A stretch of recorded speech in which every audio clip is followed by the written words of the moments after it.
अपनी शुरुआती शिक्षा दीक्षा के बाद रावण ने कई वर्षों तक शिव की गहन तपस्या की। तपस्या के दौरान रावण ने शिव को प्रसन्न करने के लिए बलिदान के रूप में अपना सिर 10 बार काटा। हर बार जब वो अपना सिर काटता था तो उसके धड़ से एक नया सिर लग जाता था, जिससे उसने अपनी तपस्या पूरी की और अंत में भगवान शिव ने उसकी तपस्या से प्रसन्न होकर उसे वरदान दिया। तब रावण ने अहंकार में अपने वरदान में नश्वर इंसानों को छोड़कर देवताओं, राक्षसों, सांप और जंगली जानवरों से हानि न होने का वर मांगा, जिसका मतलब था कि ये सभी प्रजातियां उसे कोई नुकसान नहीं पहुंचा सकती। यही वजह है कि बाद में मनुष्य रूप में जन्म लेकर राम ने रावण का अंत किया था। रामायण, विजयदशमी या दिवाली का जिक्र होने पर हमारे मन में सबसे पहला ख्याल श्री राम और रावण के युद्ध और भगवान राम द्वारा रावण के अंत का आता है। लेकिन शास्त्रों में रावण को एक दैत्य, राक्षस, अत्याचारी के अलावा भी कई रूपों में वर्णित किया गया है। रावण को महान विद्वान, प्रखंड पंडित, महाज्ञानी, राजनीतिज्ञ, महाप्रतापी, महापराक्रमी योद्धा और अत्यंत बलशाली जैसे नामों से पुकारा गया है। रामायण में जिक्र है कि राम ने भी एक बार रावण को महाविद्वान, उसके ज्ञान के संदर्भ में महान ब्राह्मण के रूप में से संबोधित किया था। रामायण में रावण को ऋषि विश्वा की संतान बताया गया है, लेकिन उसकी मां कैकसी क्षत्रिय राक्षस कुल की थी, इसलिए उसे ब्रह्म राक्षस कहा जाता था। राक्षसी और क्षत्रिय गुणों के साथ वो बेहद बलशाली और बहुत बड़ा शिव भक्त था। रावण का जन्म महान ऋषि विश्वा, वेस मुनि और उनकी पत्नी दैत्य राजकुमारी केकसी के घर हुआ था। उनका जन्म देवगण में हुआ था, क्योंकि उसके दादा ऋषि पुलस्त्य ब्रह्मा के 10 मानस पुत्रों में से एक थे। वो 7 महान ऋषियों के समूह, जिसे सप्त ऋषि कहा जाता है, उसके सदस्य थे। केकसी के पिता और दैत्यों के राजा सुमाली की इच्छा थी कि उनकी बेटी की शादी नश्वर दुनिया के सबसे शक्तिशाली व्यक्ति के साथ हो, ताकि उससे एक असाधारण संतान का जन्म हो। उन्होंने अपनी बेटी के लिए आए विश्व के बड़े से बड़े राजाओं के प्रस्तावों को ठुकरा दिया, क्योंकि वो सभी उनसे कम शक्तिशाली थे। केकसी ने इसके बाद ऋषियों में अपने लिए वर की खोज की और आखिर में विश्वा ऋषि को शादी के लिए चुना, जिनका एक और बेटा कुबेर था। रावण ने बाद में अपने सौतेले भाई कुबेर से लंका छीन ली और उसका राजा बन गया। रावण के 2 भाई विभीषण और कुंभकर्ण थे। कुछ स्रोतों में अहिरावण नाम के एक और भाई का उल्लेख भी है। उनकी मां के कुल का संबंध मारीच और सुबाहु दैत्यों के परिवार से था। केकसी ने एक बेटी को भी जन्म दिया था, जिसका नाम चंद्रमुखी, चंद्रमा जैसी चेहरे वाली लड़की था, जिसे बाद में राक्षसी शूर्पणखा के नाम से जाना गया। पिता विश्वा अपने बेटे रावण को आक्रामक और अभिमानी होने के साथ साथ एक अनुकरणीय विद्वान कहते थे। विश्वा के संरक्षण में रावण ने वेदों, पवित्र ग्रंथों, क्षत्रियों के ज्ञान और युद्ध कला में महारत हासिल की। रावण एक उत्कृष्ट वीणा वादक भी था और उसके ध्वज के चिन्ह पर वीणा का भी चित्र दिखाई देता था। रावण दैत्यों की नैतिकता को बनाए रखे, इसके लिए रावण के नाना सुमाली ने अथक प्रयास किए।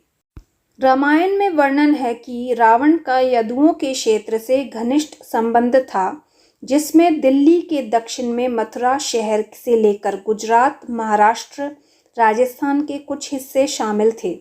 माना जाता है कि रावण का संबंध लवनासुर से भी था, जो मथुरापुर का एक राक्षस था। लवनासुर को राम के सबसे छोटे भाई शत्रुघ्न ने मारा था।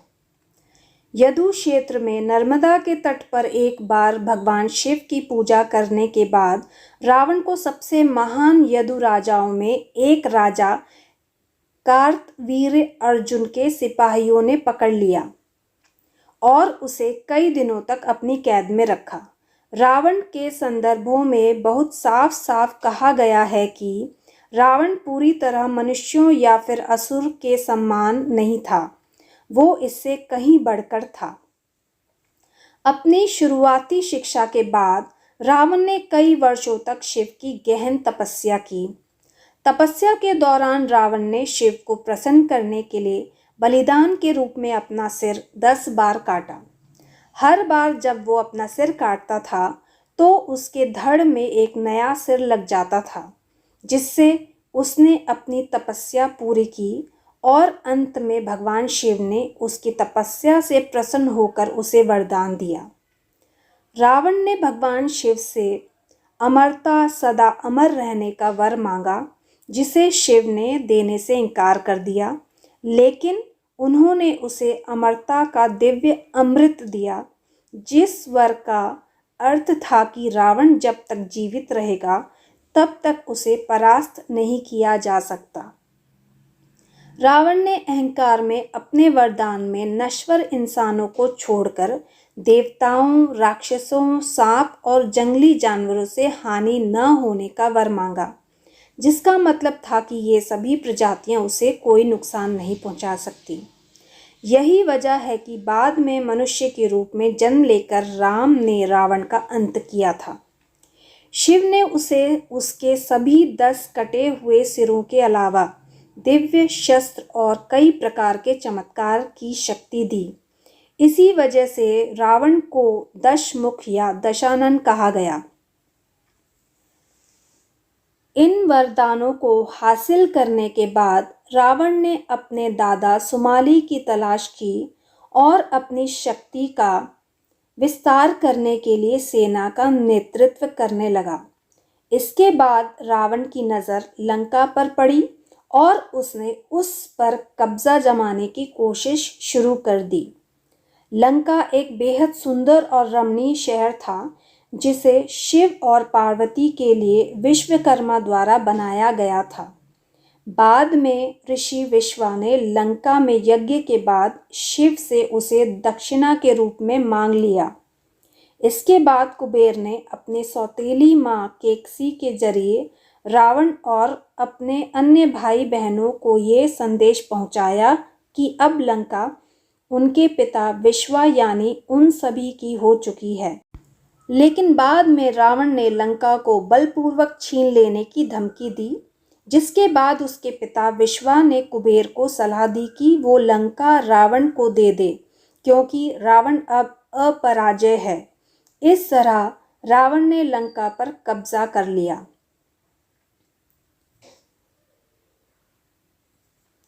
लंका पर विजय के बाद रावण शिव से मिलने के लिए कैलाश पर्वत पहुंचा। शिव के वाहन नंदी ने रावण को अंदर जाने से मना कर दिया। इससे वो नाराज हो गया और नंदी को चिढ़ाने लगा। बदले में नंदी भी क्रोधित हो गया और रावण को श्राप दिया कि लंका को एक वानर द्वारा नष्ट किया जाएगा।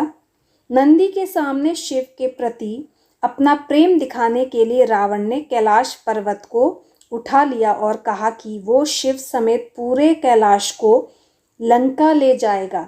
रावण के अहंकार से क्षुब्ध शिव ने कैलाश पर अपने पैर की सबसे छोटी अंगुली रख दी, जिससे कैलाश पर्वत अपनी जगह पर वापस स्थापित हो गया।